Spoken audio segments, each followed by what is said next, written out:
निर्गमन अध्याय 31। निर्गमन अध्याय 31। फिर यहोवा ने मूसा से कहा, सुन, मैं ऊरो के पुत्र बसलेल को, जो हूर का पोता और यहूदा के गोत्र का है, नाम लेकर बुलाता हूँ, और मैं उसको परमेश्वर की आत्मा से, जो बुद्धि, प्रवीणता, ज्ञान और सब प्रकार के कार्यों की समझ देने वाली आत्मा है, परिपूर्ण करता हूँ, जिससे वह कारीगिरी के कार्य बुद्धि से निकाल कर सब भांति की बनावट में, अर्थात सोने, चांदी और पीतल में, और जड़ने के लिए मणि काटने में और लकड़ी के खोदने में काम करे। और सुन, मैं दान के गोत्र वाले अहीसामक के पुत्र ओहोलीआब को उसके संग कर देता हूँ।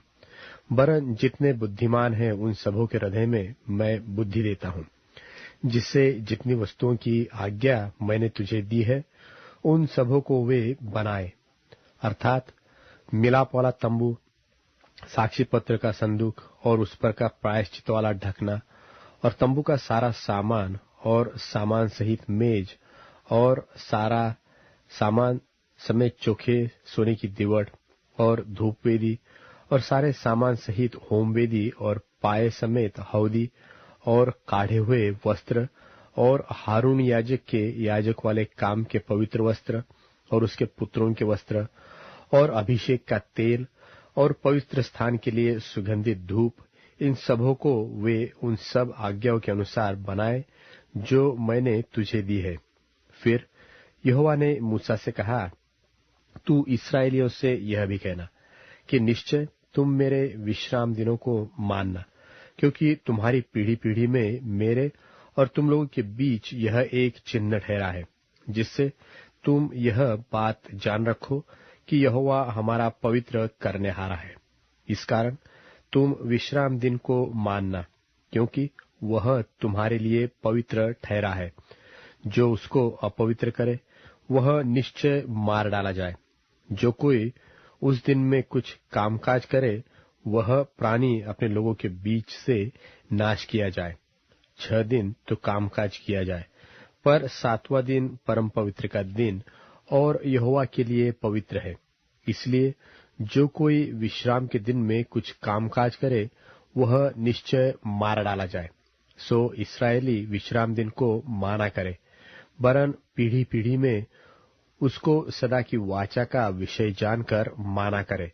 वह मेरे और इस्राएलियों के बीच सदा का एक चिन्ह रहेगा, क्योंकि 6 दिन में यहोवा ने आकाश और पृथ्वी को बनाया और 7वें दिन विश्राम करके अपना जी ठंडा किया।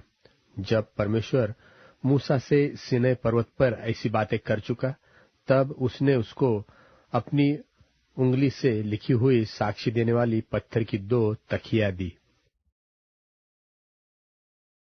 निर्गमन अध्याय 32। निर्गमन अध्याय 32।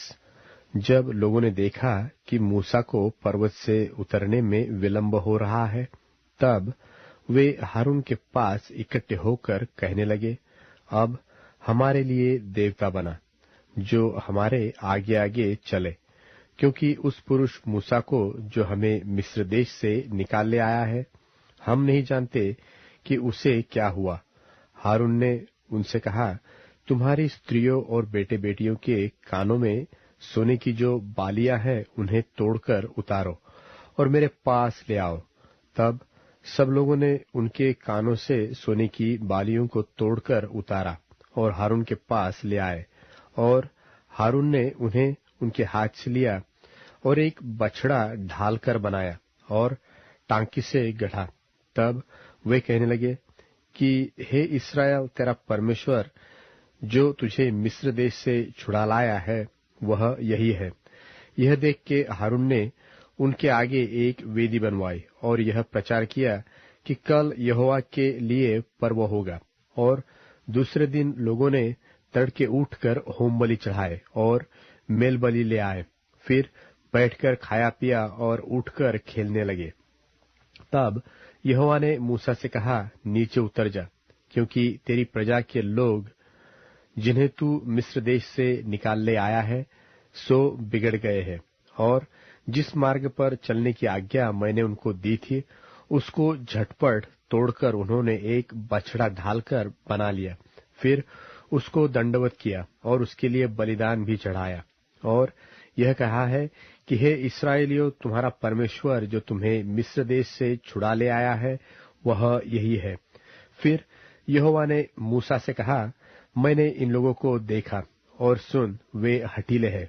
अब मुझे मत रोक, मेरा कोप उन पर भड़क उठा है जिससे मैं उन्हें भस्म करूं, परंतु तुझसे एक बड़ी जाति उपजाऊंगा।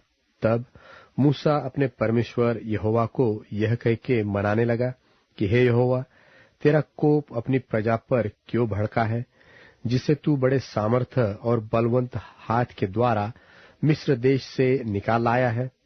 मिस्री लोग यह क्यों कहने पाए कि वह उनको बुरे अभिप्राय से अर्थात पहाड़ों में घात करके धरती पर से मिटा डालने की मनसा से निकाल ले गया। तू अपने भड़के हुए कोप को शांत कर और अपनी प्रजा को ऐसी हानि पहुंचाने से फिर जा।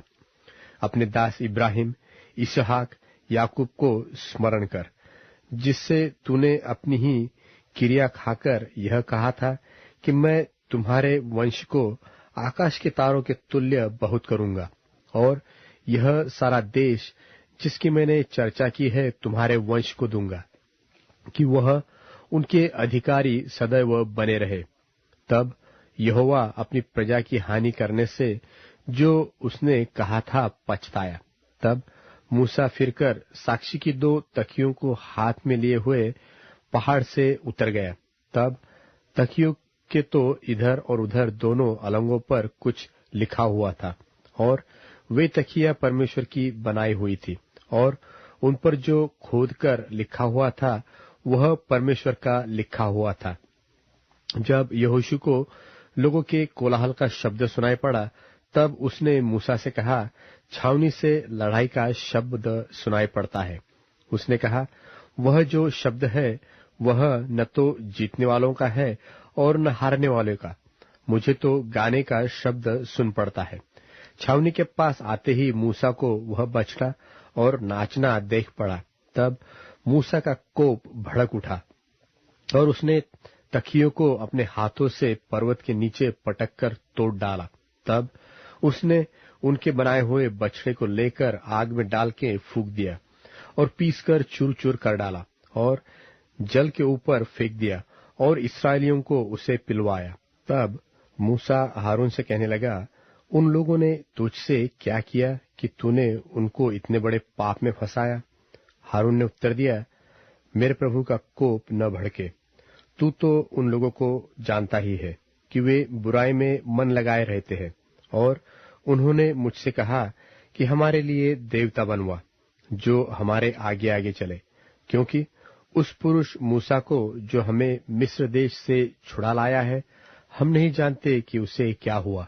तब मैंने उनसे कहा, जिस जिसके पास सोने के गहने हो वे उनको तोड़कर उतार लाए और जब उन्होंने मुझको दिया मैंने उन्हें आग में डाल दिया। तब यह बछड़ा निकल पड़ा। हारून ने उन लोगों को ऐसा निरंकुश कर दिया था कि वे अपने विरोधियों के बीच उपहास के योग्य हुए। उनको निरंकुश देखकर मूसा ने छावनी के निकास पर खड़े होकर कहा, जो कोई यहोवा की ओर का हो वह मेरे पास आए। तब सारे लेवीय उसके पास इकट्ठे हुए। उसने उनसे कहा, इस्राएल का परमेश्वर यहोवा यो कहता है कि अपनी अपनी जांघ पर तलवार लटकाकर छावनी से एक निकास से दूसरे निकास तक घूम घूम कर अपने अपने भाइयों, संगियों और पड़ोसियों को घात करो। मूसा के इस वचन के अनुसार लेवियों ने किया और उस दिन 3000 के अटकल लोग मारे गए।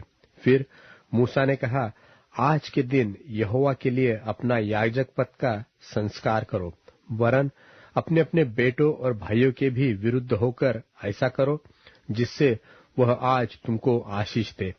दूसरे दिन मूसा ने लोगों से कहा, तुमसे बड़ा ही पाप किया है। अब मैं यहोवा के पास चढ़ जाऊंगा, संभव है कि मैं तुम्हारे पाप का प्रायश्चित कर सकूं। तब मूसा यहोवा के पास जाकर कहने लगा कि हाय हाय, उन लोगों ने सोने का देवता बनवाकर बड़ा ही पाप किया है, तो भी अब तू उनका पाप क्षमा कर, नहीं तो अपनी लिखी हुई पुस्तक में से मेरे नाम को काट दे। यहोवा ने मूसा से कहा, जिसने मेरे विरुद्ध पाप किया है उसी का नाम मैं अपनी पुस्तक में से काट दूंगा। अब तो तू जाकर उन लोगों को उस स्थान में ले चल जिसकी चर्चा मैंने तुझसे की थी। देख, मेरा दूत तेरे आगे आगे चलेगा, परंतु जिस दिन मैं दंड देने लगूंगा उस दिन उनको इस पाप का भी दंड दूंगा। और यहोवा ने उन लोगों पर विपत्ति डाली, क्योंकि हारून के बनाए हुए बछड़े को उन्हीं ने बनवाया था। निर्गमन अध्याय 33। निर्गमन अध्याय 33।